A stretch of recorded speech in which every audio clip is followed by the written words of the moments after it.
Okay பாருங்கள், நேற்று வந்து பார்த்திங்கன்னா பாலிட்டியில் பார்ட் 1 வீடியோ வந்து முடிச்சிருப்போம். அடுத்தது வந்து பார்த்திங்க அப்படின்னா பார்ட் 2 வீடியோவில் முக்கியமான சில விஷயங்கள் தான் பார்க்க போகிறோம்.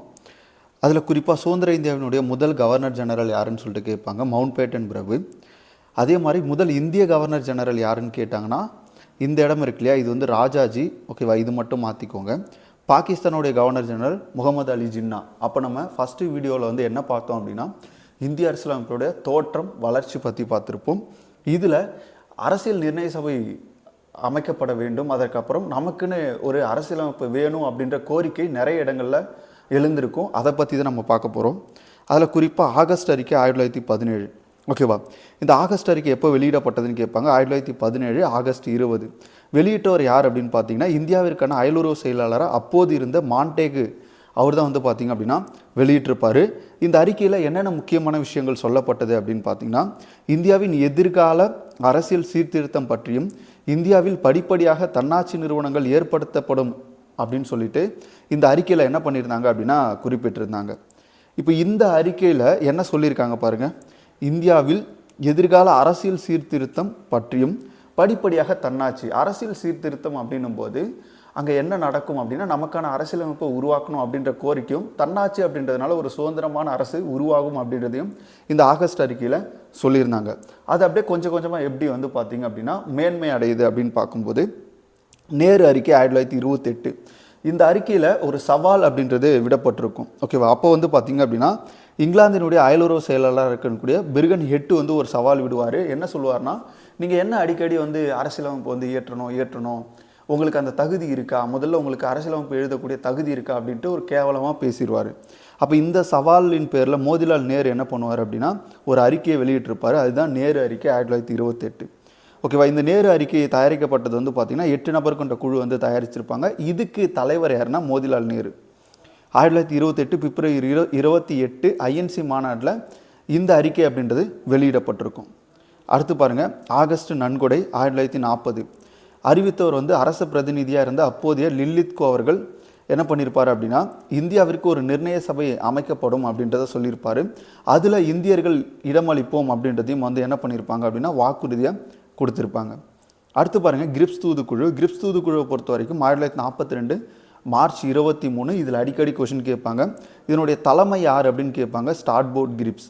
ஓகேவா, அப்போ இதுலேயும் என்ன சொல்லியிருக்காங்கன்னா அரசியல் சாசன வரைவு மாகாண சபைகளில் தேர்ந்தெடுக்கப்பட்டவர்களை கொண்டு சுதேசி அரசர்களின் கட்டுப்பாட்டில் இருந்தும் நியமிக்கப்பட்டவர்களை கொண்டும் ஏற்படுத்தப்படும் அப்படின்னு சொல்கிறாங்க.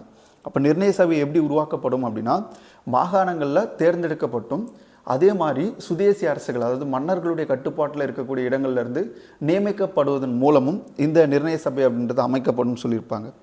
அப்போது கிரிப்ஸ் தூதுக்குழுவுடைய அந்த அறிக்கையை வாசிக்கும்போது காந்தி ஒரு கூற்று சொல்லியிருப்பார், பின்தேதியிட்ட காசோலை. அதாவது ஒரு பேங்க்கில் வந்து பார்த்திங்க அப்படின்னா நம்ம காசோலை கொடுப்போம் இல்லையா, அந்த காசோலை வந்து பார்த்திங்கன்னா செல்லாத மாதிரியான ஒரு காசோலை, அதாவது பின் தேதியிட்ட காசோலை அப்படின்னு சொல்லிட்டு அது என்ன பண்ணியிருப்பார்னா இந்த அறிக்கையை விமர்சிச்சிருப்பார். நேருடைய கூற்று பார்த்தும்போது நான் முதலாக இவ்வரவினை வாசித்த போது கடுமையான மன அழுத்தத்திற்கு உட்பட்டேன்னு சொல்லிட்டு நேரு இந்த கிரிப்ஸ் தூதுக்குழுவினுடைய அறிக்கையை பற்றி சொல்லியிருப்பார்.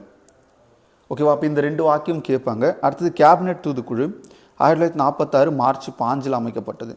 அறிக்கையை வெளியிட்டவர் வந்து PM அட்லி பிரபு வந்து கேபினெட் தூதுக்குழுக்கான அறிக்கையை வெளியிட்டிருப்பார். இதில் இங்கிலாந்தினுடைய அமைச்சரவையில் இருக்கக்கூடிய நபர்கள் தான் பங்கேற்றிருப்பாங்க. அதனால தான் கேபினெட் தூதுக்குழுன்னு சொல்லுவாங்க, அல்லது அமைச்சரவை தூதுக்குழுன்னு சொல்லுவாங்க. இவங்க தான் என்ன பண்ணுறாங்கன்னா இந்திய அரசியலமைப்பை உருவாக்க ஒப்புதல் வழங்கியது எந்த குழு அப்படின்னா கேபினெட் தூதுக்குழு. அப்போ இதில் யாரெல்லாம் இருந்தாங்க அப்படின்னு கேட்பாங்க. ஓகேவா, Pethick Lawrence, AV Alexander, Stafford grips, இவங்க 3 பேருமே இருந்திருப்பாங்க. இதில் தலைவர் வந்து பார்த்திங்க அப்படின்னா பெத்திக் லாரன்ஸ் அப்படின்றவர் தான் இதோடைய தலைவராக இருந்திருப்பார். அப்போ இதில் என்ன சொல்கிறாங்க அப்படின்னா மாகாணங்களில் சுதேசி அரசாட்சிக்கு உட்பட்ட பிரதேசங்களிலிருந்து தேர்தல் நடத்தி அதன் மூலம் தேர்ந்தெடுக்கப்பட்ட பிரதிநிதிகளை கொண்டு சுதந்திர இந்தியாவிற்கான அரசியல் சாசனத்தை உருவாக்கலாம் அப்படின்றத யார் சொல்லியிருப்பானா கேபினெட் தூதுக்குழு சொல்லியிருக்கும்.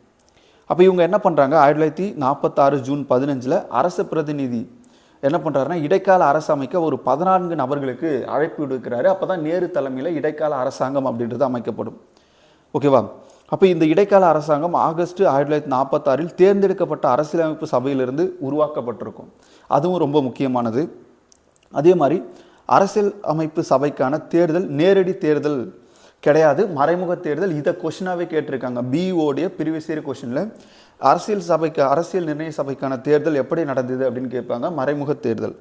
பிரதிநிதிகள் மாகாண சபைகளால் என்ன பண்ணியிருப்பாங்க, தேர்ந்தெடுக்கப்பட்டிருப்பாங்க. நேரடியாக மக்களால் தேர்ந்தெடுக்கப்பட்டிருக்க மாட்டாங்க.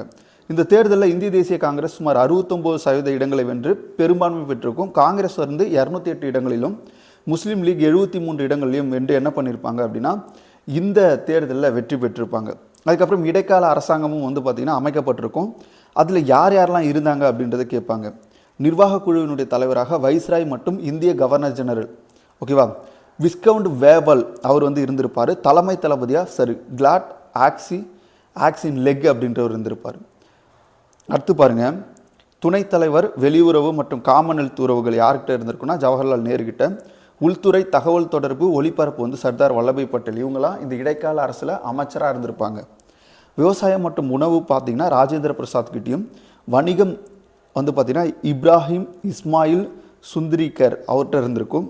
பாதுகாப்பை பொறுத்த வரைக்கும் பல்தேவ் சிங்கு கிட்டையும், நிதியை பொறுத்த வரைக்கும் லியாகத் அலிகான் கிட்டையும், கல்வி மற்றும் கலை வந்து ராஜாஜி கிட்டே இருந்திருக்கும், தமிழ்நாட்டை சேர்ந்தவர். உடல்நலம் வந்து கசஃபுன் ஃபார் அலிகன்ட்ட இருந்திருக்கும். தொழிலாளர் வந்து பார்த்திங்கன்னா ஜக்ஜீவன் ராம்கிட்ட இருந்திருக்கும். சட்டம் வந்து பார்த்திங்கன்னா ஜெகேந்திரநாத் மண்டல் அப்படின்னு சொல்லுவாங்க, அவர்கிட்ட வந்து இருந்திருக்கும். அடுத்து ரயில்வே மற்றும் தகவல் தொடர்பு அஞ்சல் விமானத்துறை வந்து அப்துர் ரப் நிஸ்தார் அப்படின்றவர்கிட்ட இருந்திருக்கும். பணிகள் சுரங்கம் மின்சாரம் வந்து சிஹெச் பாபா. அப்போது இந்த 13 ப்ளஸ் நேரோடு சேர்த்து 14 பேர் தலைமையில் இடைக்கால அரசாங்கம் அமைக்கப்பட்டிருக்கும். இந்த இடைக்கால அரசாங்கம் இருக்கு இல்லையா, அதுக்கு தலைவர் வந்து ஜவஹர்லால் நேரு அவர்கள். அடுத்து பாருங்கள், 1934 இந்தியாவிற்கான அரசியலமைப்பு சபை யோசனையை முதலாக முன் வச்சவர் யாருன்னு கேட்பாங்க, எம்என் ராய். அதே மாதிரி 1935 இந்திய அரசியலமைப்பை உருவாக்க முதலில் ஒரு அரசியலமைப்பு சபையை இந்திய தேசிய காங்கிரஸ் வந்து கோரியிருக்கும். ரெண்டாவது இந்திய தேசிய காங்கிரஸும் இது சொல்லியிருப்பாங்க. அதுக்கப்புறம் 1938 சுதந்திர இந்தியாவின் அரசியலமைப்பு சட்டம் வயது வந்தோர் வாக்குரிமையின் அடிப்படையில் தேர்ந்தெடுக்கப்படணும் அப்படின்னு சொல்லிட்டு நேரு வந்து பார்த்திங்கன்னா அறிவிச்சிருப்பார். இப்போ 1940 பார்த்தீங்க அப்படின்னா உங்களுக்கு முதல் முறையாக அரசியலமைப்பு சபைக்கான கோரிக்கையை ஆகஸ்ட் சலுகையில் வந்து ஆங்கிலேயர்கள் ஏற்றுக்கொண்டிருப்பாங்க. அதை நம்ம முன்னாடி பார்த்துருப்போம். அடுத்து உங்களுக்கு தெரியும் 1942 வந்து பார்த்திங்க அப்படின்னா ஸ்டார்போர்ட் கிரிப்ஸ் தலைமையிலான உருவாக்கப்பட்ட அந்த குழு வந்து வந்திருக்கும். அதுக்கப்புறம் 1946 அமைச்சரவை தூதுக்குழு, ஓகேவா, இவங்களும் வந்து பார்த்திங்கன்னா வந்திருப்பாங்க. இந்த அமைச்சரவை தூதுக்குழுவின் அடிப்படையில் தான் அரசியலமைப்பு நிர்ணய சபை வந்து உருவாக்கப்பட்டிருக்கும். ஓகே பாருங்கள், அரசியலமைப்பு சபையின் யோசனை தோற்றம் அதன் வரலாறு சூழலை பார்க்கும்போது காந்தி என்ன பண்ணியிருப்பார்னா 1922 இந்தியர்களுக்கான தனி அரசியலமைப்பு இந்தியர்களால் உருவாக்கப்படணும் அப்படின்ற ஒரு கோரிக்கையை வச்சுருப்பார். அன்னி பெசன்ட் அம்மையாரும் சில கூற்றுகளை சொல்லியிருப்பாங்க. அவங்களும் 1922 அரசியலமைப்பை ஏற்றுவதற்கு மாநாடு நடத்த மத்திய சட்டசபை உறுப்பினர்களுக்கு முன் சிம்லாவில் கோரிக்கை வச்சுருப்பாங்க. ஜவஹர்லால் நேருவும் இதே கோரிக்கை வச்சுருப்பார் 1927 ஐஎன்சி மாநாட்டில். இந்த 1927 ஐஎன்சி மாநாடு எங்கே நடைபெற்றுச்சு அப்படின்னு கேட்பாங்க, சென்னை. தலைமை வந்து பார்த்திங்கன்னா ஜவஹர்லால் நேரு. தீர்மானம் சுயராஜ்ய அரசியலமைப்பு உருவாக்கும். அப்போ இந்த மாநாட்டில் அரசியலமைப்பு உருவாக்கத்திற்கான தீர்மானமே வந்து பார்த்திங்கன்னா கொண்டு வந்திருப்பாங்க. அடுத்து மோதிலால் நேருடைய அறிக்கை 1928. அப்போ அரசியலமைப்பை எழுதும் திறனை வந்து பார்த்திங்கன்னா இது வெளிக்காட்டியிருக்கும். எம்என் ராயினுடைய அரசியலமைப்பு சபைக்கான முன்மொழிவு 1934 முதன்முறையாக ஒரு தெளிவான கருத்தை வச்சவர் யாருன்னு கேட்பாங்க, எம்என் ராய். 1934 இவர் வந்து ஒரு கம்யூனிஸ்டவாதி, ஓகேவா. அடுத்து பாருங்கள், 1934 ஐஎன்சி மாநாடு. தலைமை டாக்டர் ராஜேந்திர பிரசாத். இடம் எங்கன்னு பார்த்தீங்கன்னா பம்பாய். மக்களால் தேர்ந்தெடுக்கப்பட்ட உறுப்பினர்களை கொண்டு அரசியல் நிர்ணய சபை அமைக்கப்பட வேண்டும் சொல்லிட்டு 1934 ஐஎன்சி மாநாட்டில் சொல்லியிருப்பாங்க. அதுவே 1936 ஐஎன்சி மாநாட்டில் வந்து பார்த்திங்கன்னா இடம் வந்து பாசிப்பூர். தலைமை வந்து பார்த்திங்கன்னா ஜவஹர்லால் நேரு. அப்போ இங்கே என்ன சொல்லியிருப்பாங்கன்னா வயது வந்தோர் வாக்குரிமையின் மூலம் அரசியல் நிர்ணய சபை உறுப்பினர்களை தேர்ந்தெடுத்து நிர்ணய சபை மன்றம் அமைக்கப்படணும் அப்படின்னு சொல்லியிருப்பாங்க. இதுவும் ரொம்ப ஒரு முக்கியமான மாநாடு. அடுத்து 1937 ஐஎன்சி மாநாடு. தலைமையார்னா ஜவஹர்லால் நேரு. இடம் வந்து லக்னோ. அரசியலமைப்பு சட்டத்தின் முக்கியத்துவம் வந்து பார்த்திங்கன்னா இந்த மாநாட்டில் எடுத்துரைக்கப்பட்டிருக்கும். அடுத்து ஜவஹர்லால் நேருடைய பிரகடனம், ரொம்ப முக்கியமான ஒரு பிரகடனம் 1938 வெளியிடப்பட்டது. இப்போ இங்கே என்ன சொல்கிறாங்கன்னா வயது வந்தோர் வாக்குரிமை, அதாவது 18 வயசு நிரம்பிய வாக்களித்து தேர்ந்தெடுக்கணும்னு சொல்லியிருப்பாங்க. அதே மாதிரி வெளிப்புற தலையீடு, அதாவது வெளிநாடுகளுடைய தலையீடு இல்லாமல் சுதந்திரமாக இந்தியாவுக்கான அரசியலமைப்பு உருவாக்கப்பட வேண்டும் சொல்லிட்டு ஜவஹர்லால் நேரு அவர்கள் குறிப்பிட்டிருப்பார்.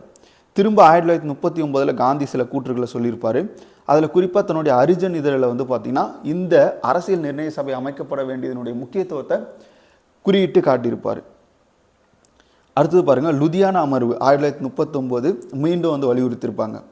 1939ஆம் ஆண்டு நேருவின் தலைமையில் நடைபெற்ற அகில இந்திய மாநில மக்கள் மாநாட்டில் லுதியானா அமர்வில் திரும்பவும் இந்த நிர்ணய சபை பற்றியான கோரிக்கை வலியுறுத்தப்பட்டிருக்கும். அடுத்து பாருங்கள், பிரிட்டிஷ் அரசாங்கத்தினுடைய எதிர்ப்பும் 2ஆம் உலகப் போர். இந்த காலகட்டத்தில் 2ஆம் உலகப் போர் நடைபெறுது. அப்போது அந்த அவசரத்தை உணர்ந்து நம்ம மக்கள் என்ன பண்ணுறாங்க அப்படின்னா, நமக்கான அரசியலமைப்பு விடுதலையும் வேணும் அப்படின்ற ஒரு கோரிக்கையை முன் வைப்பாங்க. ஏன் அப்படின்னா 2ஆம் உலகப் போரில் இங்கிலாந்து வந்து ரொம்ப வீக் அடைஞ்சிரும்.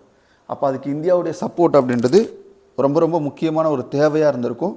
அதனால் அந்த இடத்துல வந்து பார்த்திங்க அப்படின்னா இந்த அழுத்தம் அப்படின்றது இருந்திருக்கும். இங்கே பாருங்கள், இதில் என்ன சொல்லியிருப்பார்னா காந்தி, சுயராஜ்யம் பிரிட்டிஷ் பாராளுமன்றத்தின் இலவச பரிசாக இருக்காது, அது இந்தியாவின் முழு வெளியீட்டின் பிரகடனமாக இருக்கணும், அது ஒரு பாராளுமன்ற சட்டத்தின் மூலம் வெளிப்படுத்தப்படும் உண்மைதான், ஆனால் அது தென்னாப்பிரிக்க ஒன்றியத்தை போலவோ இந்திய மக்களின் அறிவிக்கப்பட்ட விருப்பத்திற்கும் மரியாதைக்கும் அங்கீகாரம் மட்டுமே இருக்கும் அப்படின்னு சொல்லியிருப்பார். அதாவது நீங்கள் எங்களுக்கு சுதந்திரம் கொடுக்கணும், அது சட்டப்பூர்வமாக இருக்கணும் அப்படின்றத காந்தி சொல்லியிருப்பார். அடுத்து பாருங்கள், அரசியல் நிர்ணய சபை உருவாக்கம். இது கேபினெட் மிஷன், அதாவது அரசியல் நிர்ணய சபை உருவாக்குறதுக்கு அமைச்சரவை தூதுக்குழு அடிப்படையில் தான் உருவாக்கப்பட்டிருக்கும். இதில் முக்கியமாக வந்து பார்த்திங்க அப்படின்னா அரசியல் நிர்ணய சபை உறுப்பினர்களுடைய மொத்த உறுப்பினர்கள் எத்தனை பேருன்னு கேட்பாங்க, 389. இவற்றில் பிரிட்டிஷ் இந்தியாவிற்கு 296 இடங்களும் 93 இடங்கள் சுதேசி அரசுகள் ராஜா கட்டுப்பாட்டில் இருந்த இடங்களுக்கு 93 இடங்களும் கொடுக்கப்பட்டிருக்கும். ஓகேவா? இதில் குறிப்பாக பார்த்தீங்கன்னா இந்த 296ல் 292 உறுப்பினர்கள் மாகாணங்கள்லேருந்து தேர்ந்தெடுக்கப்பட்டிருப்பாங்க. டெல்லி, ஆஜ்மீர், கூர்க், பலுசிஸ்தான் போன்ற மாகாணங்கள்லேருந்து ஒரு 4 உறுப்பினர்கள், மொத்தம் 296 உறுப்பினர்கள். ஓகேவா? இது பிரிட்டிஷ் இந்தியாவிலிருந்து. சுதேசி அரசுகள்லேருந்து உங்களுக்கு தெரியும் 93 பேர் வந்திருப்பாங்க. விகிதாச்சார பிரதிநிதித்துவம், மாகாணங்கள் மற்றும் சுதேசி அரசுகள், இந்த விகிதாச்சார பிரதிநிதித்துவம் அப்படின்றது 10 லட்சம் மக்களுக்கு ஒரு உறுப்பினரை வந்து நீங்கள் என்ன பண்ணணும், அரசியல் நிர்ணய சபைக்கு கொடுக்கணும். அந்த விஷயத்தை வந்து இதில் சொல்லியிருப்பாங்க. அதே மாதிரி வகுப்புவாத பிரதிநிதித்துவம், ஒவ்வொரு கம்யூனிட்டிக்கு ஏற்ற மாதிரி, ஒவ்வொரு இப்போ முஸ்லீம்னா அவங்களுக்கு தனி, அதே மாதிரி வந்து பார்த்திங்கன்னா இந்துக்கள், அதே மாதிரி வந்து சமணம், பௌத்தம், இந்த மாதிரியான மக்களுக்கு ஏற்ற மாதிரியான இடஒதுக்கீடு. குறிப்பாக வந்து பார்த்திங்கன்னா இங்கே குறிப்பிட்டிருப்பாங்க, முஸ்லீம் சமூகங்களான முஸ்லீம்கள், சீக்கியர்கள் மற்றும் பொதுவில் வந்து முஸ்லீம்கள் மற்றும் சீக்கியர்கள் தவிர மற்ற இருக்கக்கூடிய மக்கள் எல்லாமே வருவாங்க. இதன் அடிப்படையில் அவங்களுக்கு என்ன பண்ணணும், பிரதிநிதித்துவம் வந்து கொடுக்கணும். அதுதான் இதில் சொல்லியிருப்பாங்க. அடுத்து பாருங்கள், இப்போ இந்த தேர்தல் நிர்ணய சபைக்கான தேர்தல் வந்து முடியுது. அதில் 208 இடங்களை இந்திய தேசிய காங்கிரஸும் 73 இடங்களை முஸ்லீம் லீகும் என்ன பண்ணியிருப்பாங்க, வெற்றி பெற்றிருப்பாங்க. மீதமுள்ள 15 இடங்கள் சிறு குழுக்கள், சுயேட்சைகள் வந்து வின் பண்ணியிருப்பாங்க. ஓகே பாருங்கள், இதில் காந்தி வந்து இடம்பெற்றிருக்க மாட்டார், முகமது அலி ஜின்னாவும் வந்து பார்த்திங்கன்னா இடம்பெற்றிருக்க மாட்டாங்க. எதில் அப்படின்னா அரசியல் நிர்ணய சபையில். ஓகே, இதோட நம்ம இந்த வீடியோ முடிச்சுக்கலாம். அடுத்து நான் உங்களுக்கு ஒரு டாபிக் வந்து இதை அப்படியே கண்டினியூவாக போடுறேன்.